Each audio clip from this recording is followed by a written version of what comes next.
A single tooth, buried for millions of years along Maryland's Calvert Cliffs, upended everything we thought we knew about ancient oceans.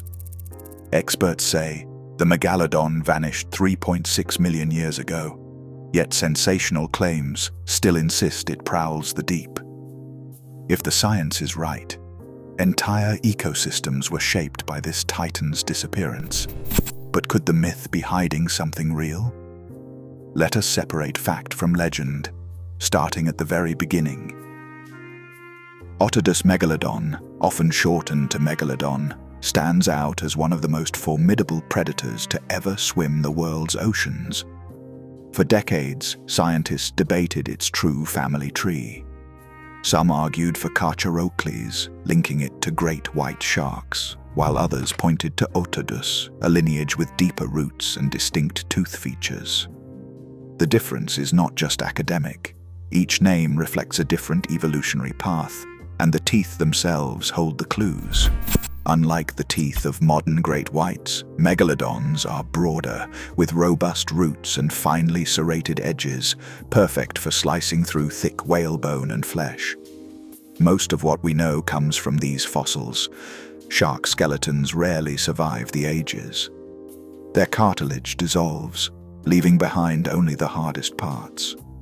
More than 10,000 megalodon teeth have been catalogued worldwide, scattered from the cliffs of Maryland and the rivers of North Carolina to the coasts of Peru and even the seabeds of Japan.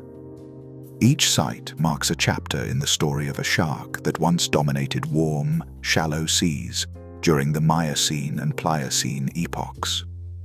A turning point came in 2008, when Jason Osborne, an amateur fossil hunter, unearthed a massive 7-inch tooth along the muddy banks of Maryland's Calvert Cliffs. This was not just another collector's trophy. Careful excavation, field logs, and expert analysis by paleontologist Robert Bosenecker confirmed the tooth's age with remarkable precision. Stratigraphic layers and microfossils placed it at the Pliocene boundary 3.6 million years ago. Enamel isotope testing ruled out the possibility that it had been washed in from older deposits. The Smithsonian accessioned the specimen, recording it as the youngest reliably dated megalodon tooth from the East Coast. These fossils are more than relics. They anchor Megalodon in time and space, providing the hard evidence that separates legend from reality. The global distribution of these teeth, clustered in ancient coastal deposits, shows that Megalodon thrived in warm, shallow waters. Yet, despite the abundance of teeth, there is a sharp boundary in the fossil record. No verified remains have ever been found in younger, post-Pliocene layers. Each discovery, from Maryland to Peru, narrows the window on when and where this giant truly ruled the seas. A single megalodon tooth can stretch nearly 8 inches from root to tip. The largest known specimen, discovered in Peru's Ocukage Desert, measures 19 centimeters. Teeth like these are the foundation for every size estimate, but the leap from tooth to total body length is far from straightforward. Paleontologist Kenshu Shimada, who developed the most widely used regression methods, cautions that every calculation comes with a margin of error. The shape and position of a tooth in the jaw make a difference, and broken or worn teeth can skew results. Even so, the most responsible estimates place adult megalodon between 15 and 20 meters long, about 3 times the size of the largest great white sharks alive today. Most museum-grade specimens fall closer to 14 or 15 meters, based on teeth with crown heights of 12 to 15 centimeters. Claims of 20-meter giants rely on the rarest, largest teeth and assume perfect scaling, but Shimada's models suggest caution. The further the regression stretches, the greater the uncertainty. Some older studies, using ratios from great white sharks, pushed maximum lengths above 20 meters, but these methods tend to overestimate, ignoring the unique proportions of Otodus megalodon. Body size was not just about intimidation. Recent isotopic studies on tooth enamel reveal that Megalodon could maintain a body temperature several degrees above the surrounding water.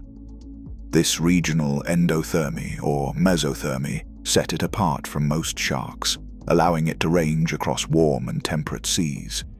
But there was a cost. Keeping a body that size warm and active demanded a staggering amount of energy, tens of thousands of kilocalories every day. For a 15-meter adult, the daily requirement might have rivaled the caloric needs of a small pod of orcas. This enormous appetite shaped every aspect of Megalodon's existence. It hunted large prey, especially baleen whales, to fuel its metabolism. Any disruption in prey availability or habitat could have put the species at risk. As Shimada puts it, warm-bloodedness gave Megalodon adaptability, but not immunity to change. The scale of the shark and the energy it required would become a vulnerability as the world's oceans shifted. During the Pliocene, the world's oceans began to change in ways that spelled trouble for giants like Megalodon. Global sea surface temperatures dropped by as much as 5 to 10 degrees Celsius, a shift traced in the chemical signatures of ancient shells and sediments. Warm, shallow coastal waters, once the nurseries and hunting grounds for these sharks, started to shrink as sea levels fell. Broad continental shelves, especially in places like Panama and the Carolinas, became narrower or vanished altogether, cutting off safe havens for young sharks to grow. At the same time, the ocean's menu changed. Fossil records show a turnover in baleen whales, with the largest, slow-moving prey declining and being replaced by smaller, faster relatives. For a predator built to ambush massive whales, this was more than an inconvenience. Each new generation of whales was harder to catch, and there were fewer of them in traditional feeding grounds. Competition intensified as well. Around 4 million years ago, great white sharks began to expand their range, moving into regions where Megalodon once hunted alone. These smaller, more adaptable hunters could survive on a wider variety of prey and handled cooler waters with ease. Paleontologist Robert Bussenecker notes that as the climate cooled, Megalodon's range fragmented, isolating populations and reducing genetic diversity. The cumulative effect of cooling seas, shrinking habitats, shifting prey, and new rivals placed mounting pressure on a species whose survival depended on abundance. By the late Pliocene, the odds were stacked against the ocean's largest shark. A sonar trace flickered across the NOAA Okeanos Explorers monitors in 2016, just off the Puerto Rico Trench. Headlines raced around the world, a shadow 15 meters long gliding deep beneath the surface. Some called it proof of a living giant. But the raw data told another story. Mission logs showed the echo split and reformed, drifting in a slow, coordinated pattern. The pilot, Kimball Baldwin, flagged the anomaly for review. When analysts cross-checked the sonar with migration charts and acoustic signatures, the culprit became clear. A pod of sperm whales clustered together, their bodies merging into a single massive return. The sonar's resolution at 3,000 meters blurred the line between fact and fantasy. Replicating the test with known whale groups produced the same ghostly silhouette. The monster, it turned out, was a trick of the deep and the limits of sonar. Claims of freshly lost Megalodon teeth surface almost as often as viral sonar clips. In 2021, a tooth found on South Carolina's Folly Beach drew thousands of online shares.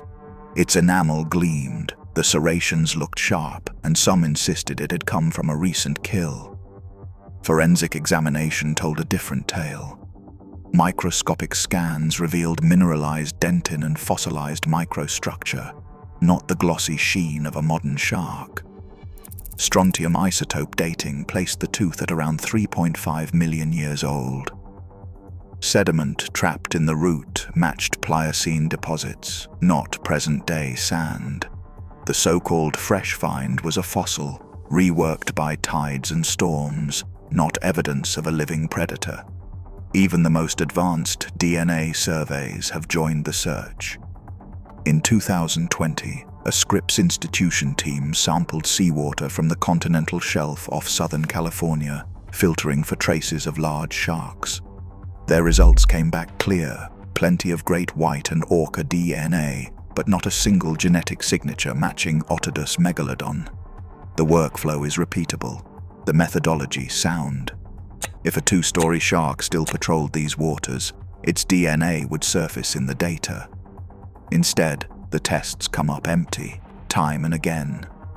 Viral rumors fade under the cold light of forensic science, leaving behind only the fossils and the myth.